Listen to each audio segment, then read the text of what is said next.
Ang buntag, today is March 5, Wednesday. And dalang ko realization na po ko istorya sa inyo.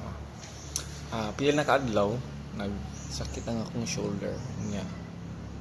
Kulba na ta kay din nga side, left side gani sa ato ang kamot o left side is batayanan siya. Kay,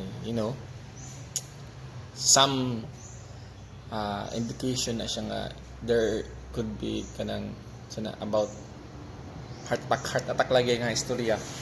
So dili tanang panahon pero angay ta magbantay. So karon lang na observe na gyud nako unsa gyud ang unsa ang cause sa ako ang shoulder pains. So giin na pagmata nako wa na may sakit akong shoulder nga left, ang sakit na ang right. Kaya nga di ay sa ako ang sleeping position. So nagsakit siya tungod kay improper akong sleeping position. And I just want to talk about pain. Sometimes dili ta kakuan ba nga ang kaning sakit is blessing siya. Okay.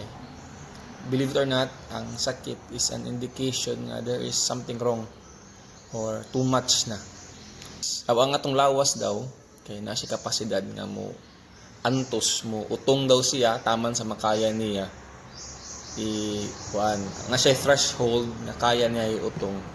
And then kung dili na niya kaya diyan na manggawas ang mga sakit-sakit, literal na sakit. Kaya kung wala ning pain di ta kabalo kano sa mo stop sa atong mga bad nga behaviors, kamo sa nato i-correct atong angay i-correct.